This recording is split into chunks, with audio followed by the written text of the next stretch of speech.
예, 지금 청와대에서는 문재인 대통령이 여야 5당 대표들과 만찬 회동을 하고 있습니다. 지난 7월 일본의 수출 규제 직후 대응 방안을 논의하기 위해 만난 뒤 115일 만입니다.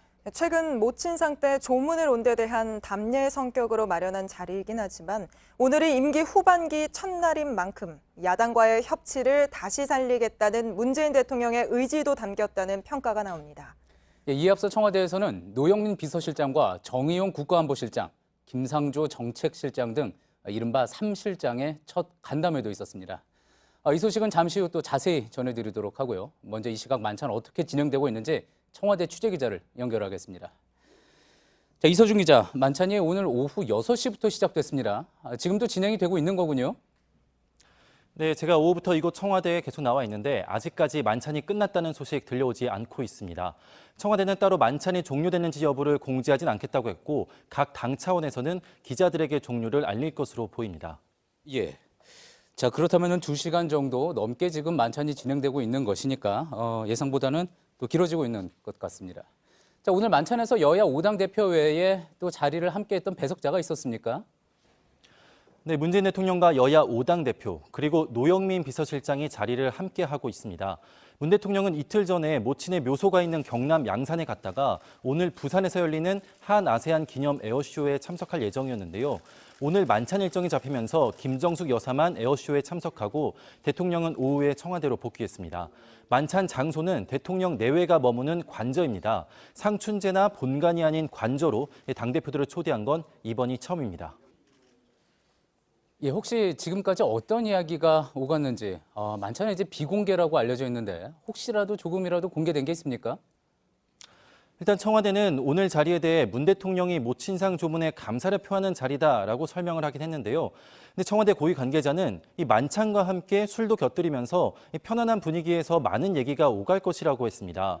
지금까지 2시간가량 대화가 계속되고 있는 셈인데 공수처 설치 등을 위한 이 패스트트랙 법안, 또 내년도 예산안 등 국회에서 처리돼야 할 현안들이 국회에 많이 산적해 있지 않습니까?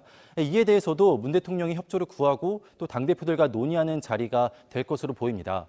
각 당별로 당대표들이 만찬을 끝내고 오는 대로 자리에서 나눈 대화 내용들을 정리해서 발표할 것으로 보입니다. 예. 청와대에서 오늘 자리의 의미에 대해서 설명한 바가 있습니까? 네, 문 대통령이 앞서 취임과 함께 각 당대표들을 만났듯이 이 집권 후반기도 각 당 대표들과 만나는 일정으로 시작한다는 점에 의미를 두고 있습니다. 대통령이 직접 나서서 여야 5당의 협치 의지를 밝혔다는 건데요. 이 황교안 자유한국당 대표는 오늘 자리에서 국정 전반에 대한 문제점들을 지적하겠다는 입장이어서 오늘 자리를 계기로 야당과의 갈등이 얼마나 해소될지는 지켜봐야 할 것 같습니다. 예. 자, 오늘 저희 뉴스룸에서는 오늘 만찬에 참석했던 당대표 중 한 명과 이제 만찬이 끝나면은 연결을 해서 좀 더 자세한 이야기를 직접 들어보려고 하고 있는데요. 저희 뉴스가 끝나기까지 만찬이 끝날 수 있을지 모르겠습니다. 끝나는 대로 연결을 준비를 해보도록 하겠습니다. 예, 지금까지 청와대에서 이서준 기자였습니다. 예, 다음 소식입니다. 만찬이 열리기 전 청와대 춘추관에서는 이른바 3실장이 총출동하는 기자간담회도 열렸습니다. 노영민 비서실장과 정의용 국가안보실장, 김상조 정책실장이 밝힌 앞으로의 국정 방향을 지금부터 차례로 하나씩 짚어보겠습니다. 먼저 경제 분야입니다. 김상조 실장은 기대에 부합하는 성과를 내기 어려웠다면서도 그렇다고 해서 과거 모델로 돌아가지는 않겠다고 했습니다. 이 혁신 산업에 대해서 어떤 결정도 미루지 않고 또 필요한 부동산 규제 정책도 주저없이 내겠다고 밝혔습니다. 먼저 이윤석 기자의 보도입니다. 노영민 대통령 비서실장은 경제 여건이 좋지 않다고 했습니다.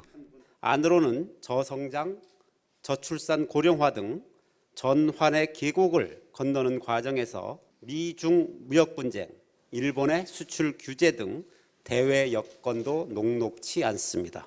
이런 상황에서도 다양한 성과를 냈다고 평가했습니다. 세계 최초 5G 상용화, 미래 먹거리에 대한 투자, 상생을 위한 경제 체질 개선 등을 언급했습니다.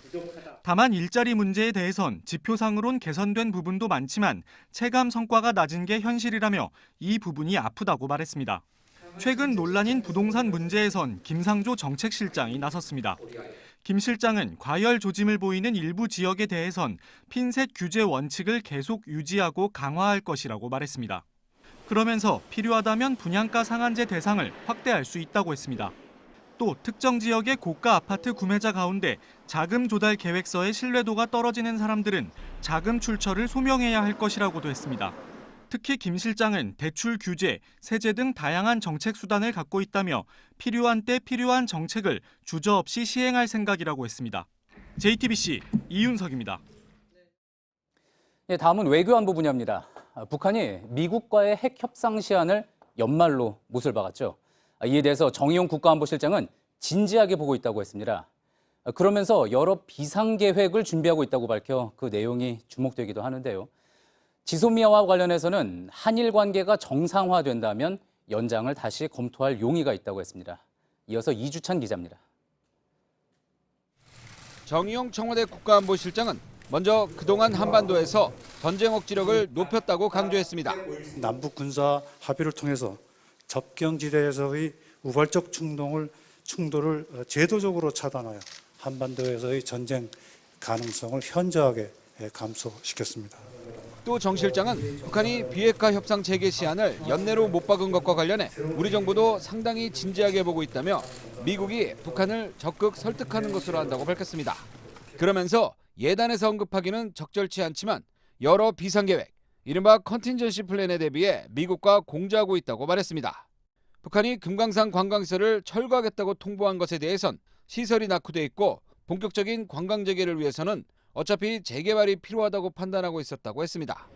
금강산에 투자한 기업들 역시 같은 생각을 갖고 있다고 말했습니다.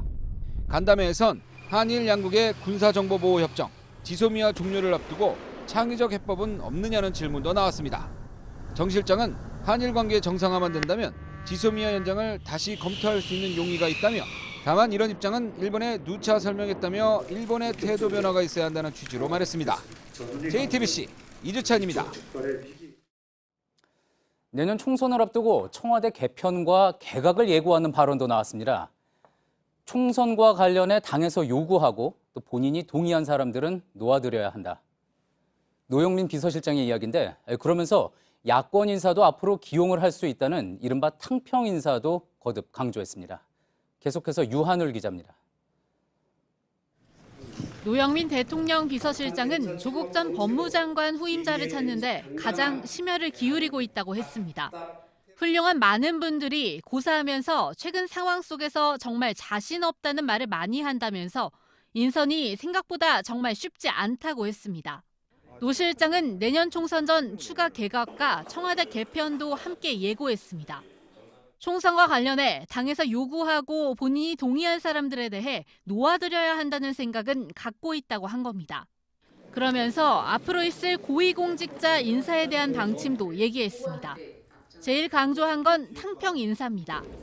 지금까지 전현직 야당 의원에게 다양한 제안을 했지만 결과적으로 국민 눈높이에 맞추지 못했다면서 능력에 기초한 탕평 인사를 강화해 나가겠다고 거듭 말했습니다. 또 인사를 추천받는 경로 역시 더욱 다양화하겠다고 약속했습니다. JTBC 유한울입니다.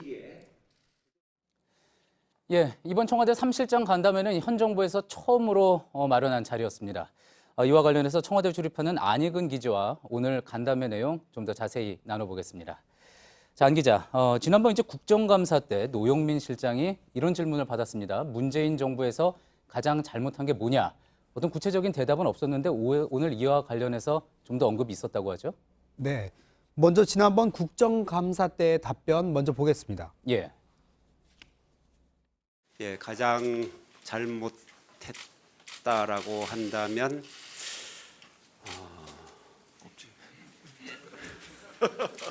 글쎄 언뜻 떠오르진 않습니다. 노 실장이 오늘 그 답변에 대해 해명을 한 건데요.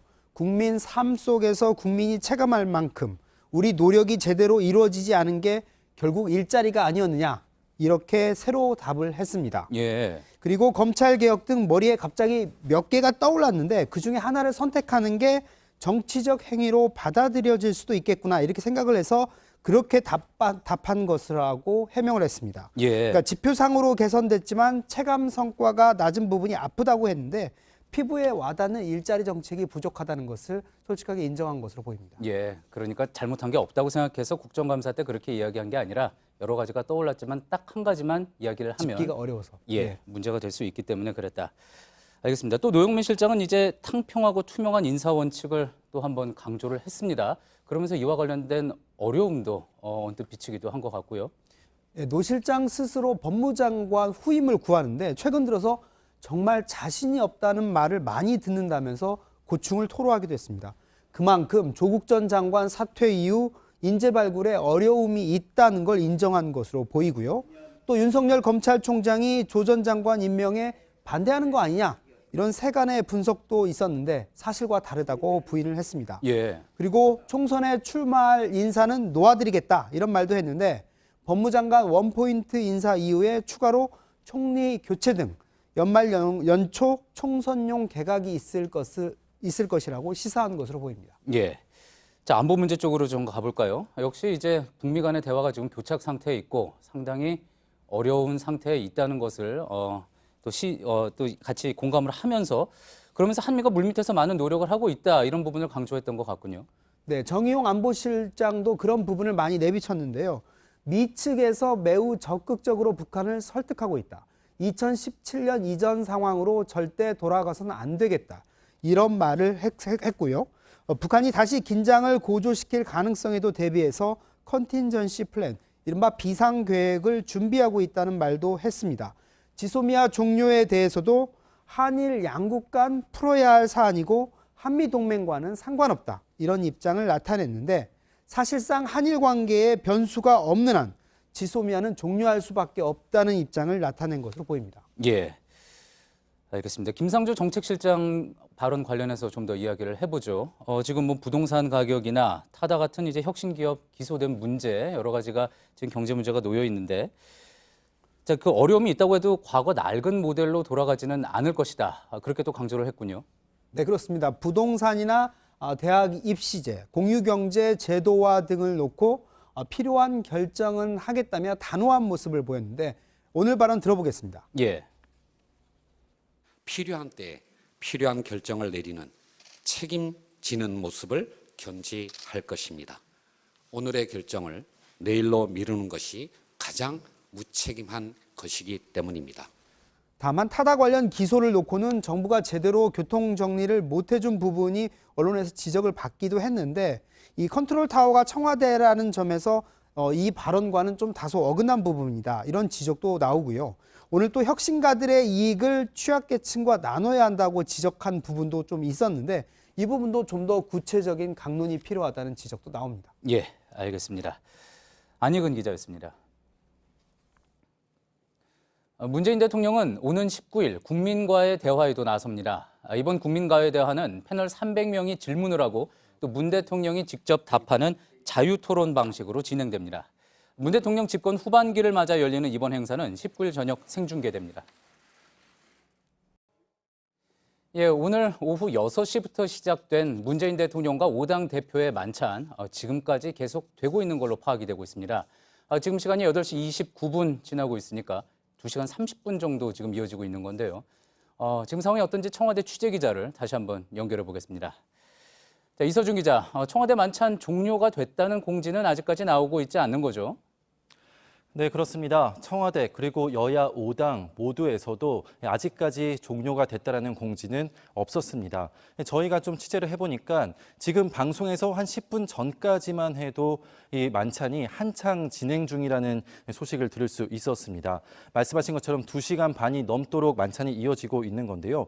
청와대 측과 각 당에서도 오후 8시 전에는 끝날 것으로 예상을 하는 분위기였습니다. 그러니까 예상보다 더 길어지고 있는 겁니다. 지난 7월 18일 일본 수출 규제와 관련해서 5당 대표와 회동을 했을 때도 오후 4시부터 7시까지 3시간가량 진행이 됐는데요. 이때는 저녁 식사 시간을 감안해서 7시에 끝이 났다 이런 얘기가 있었습니다. 그런데 오늘은 함께 저녁 식사를 하는 자리이고 술도 곁들이는 자리여서 좀 더 편안하게 많은 대화를 나누고 있는 것으로 예상이 됩니다. 예. 이서준 기자 이야기했었던 대로 지난 7월 회동 때는 만찬이 없었는데도 3시간 가까이 진행이 됐습니다. 자, 이번에는 만찬이 있었기 때문에 아무래도 당 대표들과 또 대통령의 이야기가 좀 더 길어질 거라는 짐작을 해볼 수가 있겠습니다. 자, 만찬 자리가 혹시 지금 어떻게 진행되고 있는지 보통 이런 경우에 그동안 만찬 중간 또 시작했던 영상이나 사진 같은 것들이 좀 미리 공개되기도 하는데 혹시 지금 좀 전해진 소식은 없습니까? 네, 청와대는 이 만찬이 시작되는 오후 6시부터 이 만찬 모습을 사진 촬영하고 영상을 촬영해서 7시 이후에 공개하겠다고 했는데요. 아직까지 영상은 공개가 되고 있지 않습니다. 전해진 바에 따르면은 이 영상에도 소리가 없는 영상이기 때문에 어떤 대화가 나왔는지는 이 영상에도 담겨 있진 않을 것으로 보입니다. 청와대는 오늘 만찬 내용을 따로 브리핑하진 않겠다는 입장이어서 결국에는 각 당대표들이 당으로 돌아가서 오늘 만찬 내용을 같이 공유한 뒤에야 각 당별로 브리핑을 했을 때에야 비로소 오늘 만찬 대화 내용이 공개될 것으로 보입니다. 예. 앞서 저희가 뉴스 첫머리에도 전해드렸지만 이번에 회동에 참석을 했던 당대표 중 한 명을 저희가 연결해서 어떤 이야기가 오갔는지 직접 소식을 전해드리려고 준비를 했는데 아직 만찬이 끝나지 않아서 또 저희 기자가 직접 연결을 해봤더니 아직도 진행 중이다 이런 문자가 왔던 것 같습니다. 연결해서 소식을 좀 들어보려고 했는데 아마도 지금으로서는 쉽지 않을 것 같습니다. 혹시라도 저희 뉴스 끝나기 전까지 지금 정당 내에서 국회에서는 만찬이 거의 끝이다. 차를 대기하고 있다. 돌아갈 차를 대기하고 있다. 이런 얘기들도 국회에서 나오고 있다고 합니다. 예. 자, 그렇다면 혹시라도 저희 뉴스 끝나기 전에 연결이 된다 그러면은 직접 참석을 했던 대표 중 한 명과 직접 이야기를 좀 들어볼 수 있는 기회를 짧게라도 갖도록 하겠습니다. 예, 수고했습니다. 청와대에서 이서준 기자였습니다.